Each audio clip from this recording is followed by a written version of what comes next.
ان کے سوا رضا کوئی حاوی نہیں جہاں گزرا کرے پسر پہ فکر کو خبر نہ ہو. بیٹے پہ گزرے گی باپ بھی جواب نہیں دے گا. ذرا تصور کریں, امیجن کریں, قیامت کا دن ہوگا, کسی کا نامہ اعمال تولا جا رہا ہو اور ایک نیکی کی وجہ سے وہ پھنس جائے, گناہ ایک زیادہ ہے, پلڑا بالکل ایک نیکی کی وجہ سے نیچے ہے. کتنا یاد آئے گا کہ کاش تھوڑا اور صدقہ کر دیتا, کاش 2 رکعت نفل پڑھ لیتا. نفل چھوڑ دیتے ہو نا, نفل ہی ہے نا, درود نہیں پڑھتے, ذکر الہی نہیں کرتے, چھوٹی چھوٹی نیکی سمجھ کر چھوڑتے ہو. اگر یہ چھوڑتے وقت خیال آئے نا کہ کہیں ایسا نہ ہو کہ وہی ایک نیکی کم پڑ گئی اور میں اللہ نہ کرے جہنم میں نہ ڈال دیا جاؤں. فَأَمَّا مَن ثَقُلَتْ مَوَازِينُهُ, جس کی تولے بھاری ہو گئی, قرآن کہتا ہے فَهُوَ فِي عِيشَةٍ رَاضِيَةٍ, وہ من مانتے چین میں عیش میں ہوگا. اور جس کی تولے ہلکی پڑ گئی, وَأَمَّا مَنْ خَفَّتْ مَوَازِينُهُ فَأُمُّهُ هَاوِيَةٌ وَمَا أَدْرَاكَ مَا هِيَ نَارٌ حَامِيَةٌ. جس کی تولے ہلکی پڑ گئی, وہ نیچا دکھانے والی گود میں ہے, اور وہ کیا ہے تم نے کیا جانا, شولے مارتی بھڑکتی ہوئی آگ, یعنی جہنم میں ڈالا جائے گا. اگر تولے ہلکی پڑ گئی تو اگر اپنی اس اسکیل کو بھاری کرنا چاہتے ہو تو اللہ فرما رہا ہے اس وقت میں لوٹاؤں گا جب تم زیادہ ضرورت مند ہوگے, جب تمہیں زیادہ ضرورت ہوگی. یہ سیکیورٹی ہے. اچھا پھر کچھ لوگ بڑے عجیب ہیں, وہ کہتے ہیں یار پیسے تو ہم نے خرچ کر دیے, رمضان میں دی نا, زکات بھی پوری دے دی, بڑا کاؤنٹ کر کے چلتے ہیں, بس پورے ہو گئے بھائی, اب اگلے سال آنا.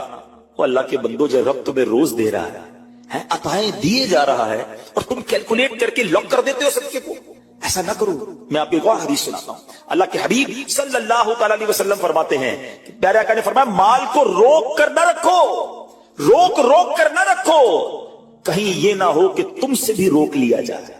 ہاں ہمارے لیے تو نہیں روکا جا رہا نا. مثال کے طور پہ دکاندار بیٹھے ہوں گے یا بزنس کمیونٹی کے لوگ بیٹھے ہوں گے, آپ کا مثال کے طور پہ مہینے کا 1 لاکھ روپے کا خرچہ ہے. کبھی کبھی ایسا بھی ہوتا ہے پہلے 2-3 دنوں میں 1 لاکھ روپے ہو جاتے ہیں پورے, تو کیا تالا لگاتے ہو کہ چلو بھائی اب پورے مہینے کا ہو گیا, 27 دن بعد آئیں گے؟ نہیں, آنے تو جتنا آ رہا ہے. ہم آنے والی سائڈ تو نہیں روک رہے, ہاں خرچ اللہ کی راہ میں کرنے والی روک لیتے ہیں.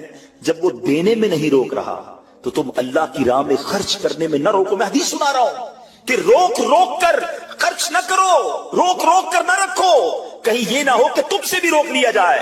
ایک دوسری روایت میں کہ نبی پاک علیہ السلام نے فرمایا خرچ کرو, گن کر نہ رکھو, کہیں یہ نہ ہو کہ اللہ بھی تمہیں گن کر نہ دے, کہیں یہ نہ ہو کہ اللہ بھی تمہیں گن کر دے. اور بچا کر نہ رکھو, کہیں ایسا نہ ہو کہ اللہ بھی تم سے بچا کر رکھنے لگے. ادھر سے رک گیا نا, عطائیں رک گئی تو کہاں جائیں گے آپ؟ دیکھیے اچھا آج کے دور میں تھوڑا سا آپ سروے کر لیں, جتنے لوگ آپ کو صدقہ خیرات چیریٹی کرنے والے, کھانا کھلانے والے, آپ کو جو لوگ ملیں گے نا, آپ دیکھیں ان کا سرمایہ بڑھ ہی رہا ہوتا ہے, ان کا مال میں اضافہ ہی ہو رہا ہوتا ہے, کیونکہ اللہ پاک انہیں دنیا میں بھی نواز رہا ہوتا ہے. تو ہے میرے پیچھے اسلامی بھائیوں, پھر کتنی چیزیں آپ دیکھیں کہ بچ رہی ہیں, بلاؤں سے بچ رہے ہیں, آفتوں سے بچ رہے ہیں, رزق میں اضافہ, بری موت سے بچاؤ, قیامت کے دن اپنے صدقے کے سائے میں بندہ رہے, دنیا میں مال میں اضافہ, یعنی بینیفٹ ہی بینیفٹ ہے, فائدہ ہی فائدہ ہے اللہ کی راہ میں خرچ کرنا. اور سچی بات یہ ہے کہ یہ بریلینٹ کمال کی انویسٹمنٹ ہے کہ جو آپ کو ملے گی. اچھا دنیا میں لوگ معاذ اللہ ثم معاذ اللہ سود پر پیسے دیتے ہیں, حرام جہنم میں لے جانے والے کا پیسے دیتے ہیں, اور وہ بڑھا کے دیتے ہیں, ہے نا, بینک میں رکھواتے ہیں, ادھر سے بڑھ جاتے ہیں. جہاں غیر شرعی کام ہے میں اس کی بات کر رہا ہوں, تو کبھی بھی ایسے منافع کی طرف نظر نہیں ہونی چاہیے, کیونکہ سود پر کام کرنے والا یہ اللہ سے جنگ کرتا ہے. اللہ مجھے آپ کو ہماری نسلوں کو حرام روزی سے بچائے, فقط حلال روزی عطا فرمائے. مگر آؤ میں آپ کو ایک ایسی انویسٹمنٹ بتا رہا ہوں جس میں اضافہ بھی ہوگا, اور ایسا اضافہ ہوگا کہ دنیا میں کوئی آپ کو ایسا منافع نہیں دے گا. اور یہ میں نہیں کہہ رہا, حدیث پاک کا مفہوم ہے. ہم جب صدقہ کرتے ہیں میرے اور آپ کے ہاتھ سے نکلتا ہے, اللہ کے حبیب علیہ السلام فرماتے ہیں جس کا مضمون ہے کہ جب صدقہ بندے کے ہاتھ سے نکلتا ہے, ہاتھ سے نکلتے ہی اللہ کے دستے قدرت میں چلا جاتا ہے, اور اللہ تمہارے صدقوں کو پالتا ہے جیسے تم جانور کو پالتے ہو. چھوٹا بچڑا ہوتا ہے, چھوٹا جانور ہوتا ہے, آہستہ آہستہ بڑا ہوتا ہے نا.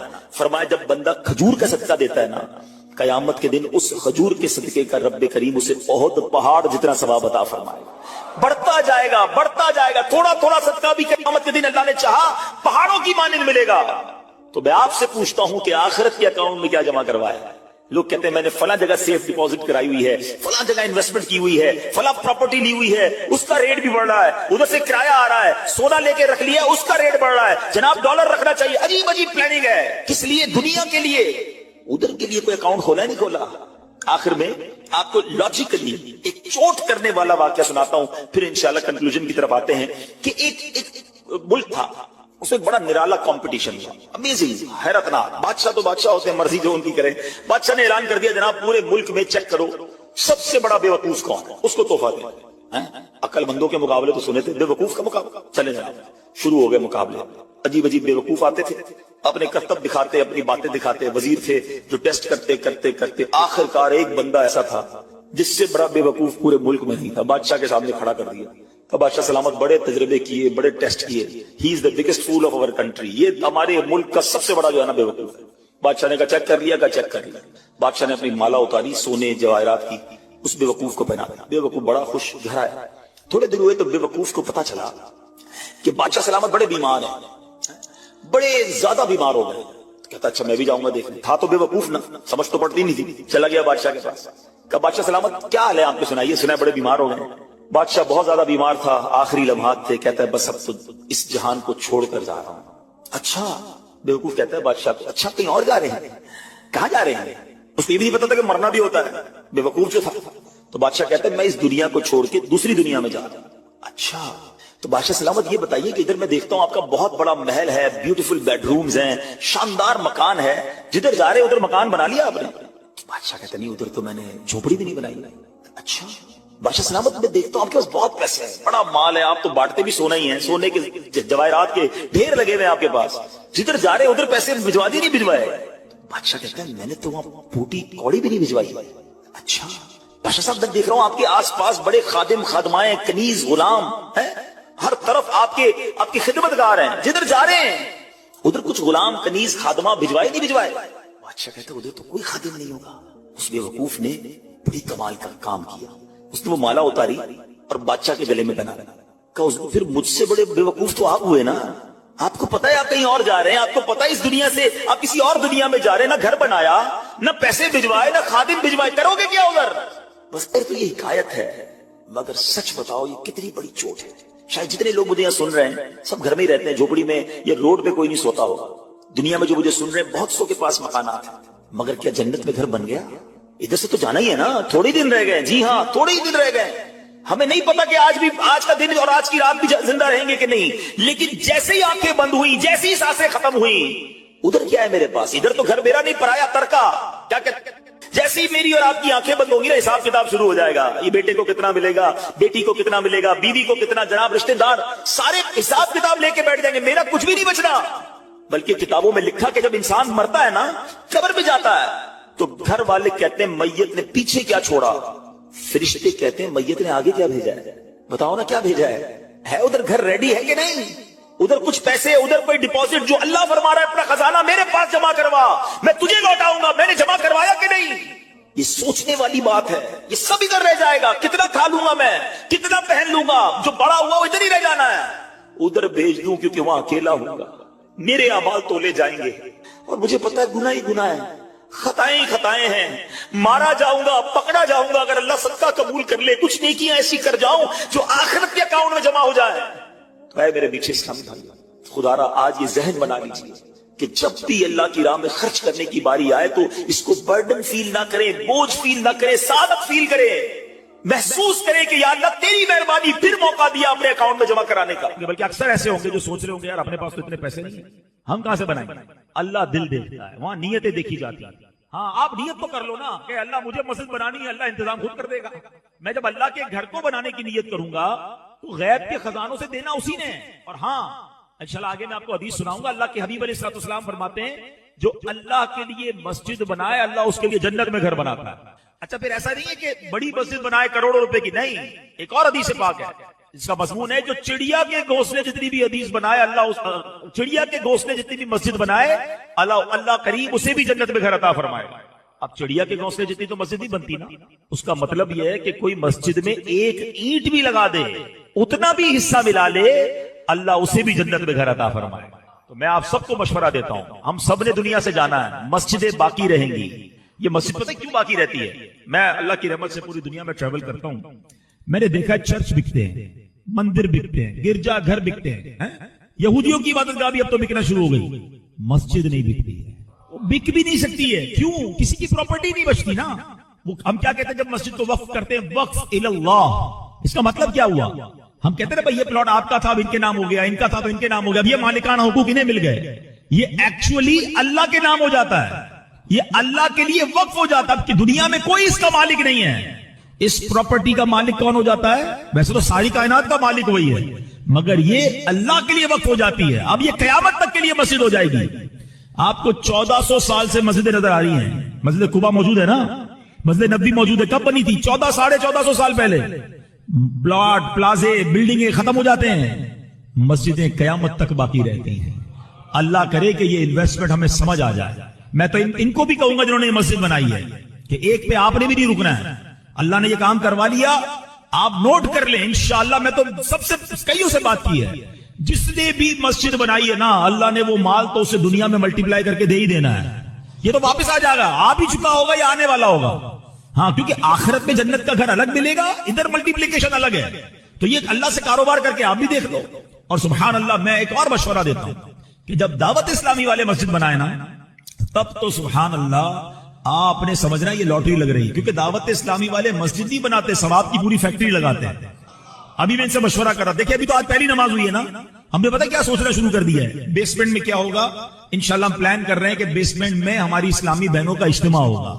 بیسمنٹ میں اسلامی بہنوں کا جامعۃ المدینہ لگے گا، یعنی نیچے خواتین کی ثواب کی فیکٹری لگ جائے گی. یہاں انشاءاللہ نمازیں ہو رہی ہوں گی. اللہ نے چاہا اس کی سیکنڈ تھرڈ فلور پہ جا کے اب انشاءاللہ یہاں کے بچوں کے لیے جو درس نظامی کی کلاسیں ہیں، اور بھی ہو سکتا ہے بہت سارے کورسز ہم ڈیزائن کریں. ورنہ نارملی مسجد بنتی ہے، نماز ہو رہی ہوتی ہے، یہاں درس شروع ہو جائے گا، یہاں مدرسۃ المدینہ بالغان شروع ہو جائے گا. اللہ نے چاہا یا قافلے آنا شروع ہو جائیں گے. رمضان چل رہا ہے، آخر میں اعتکاف شروع ہو جائے گا. تھوڑے دنوں بعد ہو سکتا ہے یہاں کوئی کورس اناؤنس ہو جائے کہ جناب 3 دن کا کورس ہے، آئیے عبادت کرتے ہیں، کورس سیکھتے ہیں. تو بنانے والوں کے تو وارے نیارے ہو گئے نا کہ ہر وقت ثواب کا میٹر جاری ہے.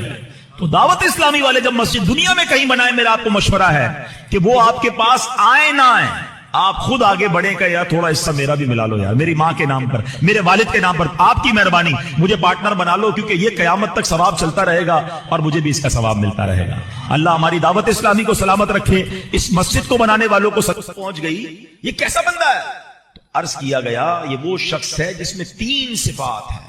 اب غور کیجئے گا، یعنی آپ سوچیں جس کا مقام عرش الہی کے نور تک پہنچنا ہو. ٹھیک ہے، آپ سمجھیے، پہلے میں آپ کو سمجھاتا ہوں یہ سٹیٹس کیا ہے. بارے شریعت میں ہے کہ مسلمانوں کی روحیں جو ہیں وہ مختلف مقامات پر رہتی ہیں. جیسا اس کا رتبہ، جیسا اس کی زندگی کے اعمال، ویسا اس کی روح کو مقام ملتا ہے. بعض لوگوں کی روحیں قبروں میں رہتی ہیں، بعض لوگوں کی روحیں جو ہے زمزم شریف کے کنویں میں رہتی ہیں. بعض مرحومین وہ ہوتے ہیں جن کی روح زمین و آسمان کے درمیان ہوتی ہے. کسی کی پہلے آسمان، کسی کی دوسرے، کسی کی تیسرے، چوتھے، پانچویں، چھٹے، ساتویں آسمان. جیسا مرتبہ ایسا اس کی روح کو عروج ملتا ہے. اور بعض کی آسمانوں سے بھی بلند، بعض روحیں عرش کے نیچے کندیلوں میں رہتی ہیں، بعض کی اعلیٰ علیین میں رہتی ہیں. ہم اللہ سے دعا کرتے ہیں اللہ ہم جب دنیا سے جائیں ہماری روح کو اعلیٰ علیین میں جگہ عطا فرما. امیر اہل سنت کا بہت پیارا شعر ہے نا، آئیے مل کے پڑھ لیتے ہیں. اعلیٰ علیین میں یا رب اسے دینا جگہ، روح چل دے جب نکل کر بے کسو مجبور کی. تو اب سوچئے کہ یہ بندہ کیسا ہے کہ عرش کے نور میں لپٹا ہوا ہے. تو 3 اس کی خصلتیں. اب غور کر لیجئے یہ 3 عادتیں کتنی کمال کی ہیں، اور ہم ان عادتوں کو اپنا رہے ہیں یا نہیں اپنا رہے. تو آج اتنی مبارک رات، خوشی کی رات. میرا ایک ماننا ہے کہ آپ کے یا میرے گھر کا افتتاح ہو یا میرے کاروبار کا افتتاح ہو اور پہلا دن ہو، میں نے دیکھا ہے فرسٹ ڈے کاروبار کا افتتاح کرنے والے بھی ڈسکاؤنٹ دیتے ہیں، کہتے ہیں سارے گیسٹ آج خوش ہو کر جائیں. پہلا میرے گھر کا دن ہے، جو آئے مہمان کو میں اچھا کھلاؤں پلاؤں، خوش کر کے بھیجوں. آج کس کے گھر کا افتتاح ہے؟ اللہ خالی ہاتھ نہیں لوٹائے گا. ہاں آج سمجھ لو مانگنے کی رات ہے. ہاں آج رحمتیں لوٹنے کی رات ہے. آج سب کو ملے گا، کیونکہ قریب کے گھر کا افتتاح ہے نا. آج دنیا والے کے گھر کا افتتاح ہو، اس کے کسی کاروبار کا افتتاح ہو، وہ آنے والوں کو نوازتا ہے. تو میں تو قریب کے گھر میں آیا ہوں، خالی ہاتھ کیسے جاؤں گا؟ تو آج اچھی نیتیں کر کے جانا ہے. تو اب یہ 3 کام یاد کر لیں. کیا فرمایا؟ اس کی 3 خصلتیں. نبی پاک کو عرض کیا کہ حضور یہ 3 کام کرتا تھا. اس کی زبان ہمیشہ ذکر الہی سے تر رہتی تھی. نمبر 2، اس کا دل مسجد ہی میں لگا رہتا تھا. اور نمبر 3 اس کی وجہ سے کبھی اس کے والدین کو برا بھلا نہیں کہا گیا۔ اب غور کیجئے یہ 3 اوصاف ہمارے اندر ہیں کہ نہیں؟ کیا ہم ذکر الہی کرتے ہیں؟ کیا ہماری زبان ذکر و درود سے تر ہوتی ہے؟ آج کتنے کتنے دن گزر جاتے ہیں ہم ذکر الہی نہیں کرتے۔ آپ کو پتا ہے سب سے افضل ذکر کیا ہے؟ حدیث پاک میں فرمایا افضل الذکر لا الہ الا اللہ۔ اچھا تمنا ہم سب کی ہے کہ مرتے وقت ہم سب کو کلمہ نصیب ہو، لیکن اگر میں آپ سے پوچھوں کہ آج پورے دن میں کتنی بار کلمہ پڑھا، پچھلے پورے ہفتے میں کتنی بار کلمہ پڑھا، سوچے نا۔ مرتے وقت کلمہ چاہیے، زندگی میں کوئی کلمہ پڑھنے کے لیے تیار نہیں، فضول باتیں گھنٹوں کروا لیں، اتنی بحث کرتے لوگ، دنیا بھر کے عجیب عجیب ریٹ معلوم کر رہے ہیں۔ آج کے سونے کا دام یہ بہت سونا ہائی جا رہا ہے، ڈسکس کیا ہو رہا ہے؟ گولڈ ڈسکس ہو رہا ہے۔ بھائی تم کو لینا ہے کچھ گولڈ؟ لینا میں نہیں، ایسی چیک کرتا ہوں، اتنا ٹائم ہے۔ آج پیٹرول کا دام یہ، انٹرنیشنل سٹاک ایکسچینج یہ، بھائی کیا کرنا ہے اس کا جس کا فائدہ کوئی نہیں؟ اتنی دیر کلمہ پڑھ لیتے نا بھائی، اتنی دیر درود پاک پڑھ لیتے، اتنی دیر کوئی اور اللہ کا ذکر کر لیتے۔ ذکر الہی نہیں کرنا، باتیں کروا لو گھنٹوں، چائے کے ہوٹل پر بیٹھیں گے 1 گھنٹے تک چائے پوری نہیں ہوگی، ٹائم بہت ہے، ٹائم نہیں ہے تو ذکر الہی کا ٹائم ہے۔ اللہ قرآن میں سنو کیا فرماتا ہے، اللہ کے حبیب، اللہ کے پیارے کلام میں اللہ فرماتا ہے یا ایھا الذین آمنوا اذکروا، یا ایھا الذین، الحمدللہ، اللہ اکبر۔ کتنی دیر لگی؟ 10 سیکنڈ نہیں لگے، ٹھیک ہے 10 سیکنڈ۔ الحمدللہ رب العالمین والصلاة والسلام علی سید المرسلین، اما بعد فاعوذ باللہ من الشیطان الرجیم، بسم اللہ الرحمن الرحیم۔ پڑھیے الصلاة والسلام علیک یا رسول اللہ وعلی آلک واصحابک یا حبیب اللہ، الصلاة والسلام علیک یا نبی اللہ وعلی آلک واصحابک یا نور اللہ۔ درود پاک کے بے شمار فضائل و برکات ہیں، بہت ساری احادیث فضائل درود میں ملتی ہیں۔ درود پاک کے فضائل تو ہم سنتے رہتے ہیں، آج ایک ایسی حدیث ہے جس میں درود پاک کی اہمیت تو پتہ چلے گی، لیکن یہ بھی اندازہ ہوگا کہ درود نہ پڑھنا یہ کتنی بڑی بدبختی اور کتنی بڑی محرومی کا سبب بن سکتا ہے۔ بلکہ سچی بات یہ کہ یہ ایک ہی حدیث ایسی ہے جو میں نے بیان کرنی ہے کہ اگر میں بیان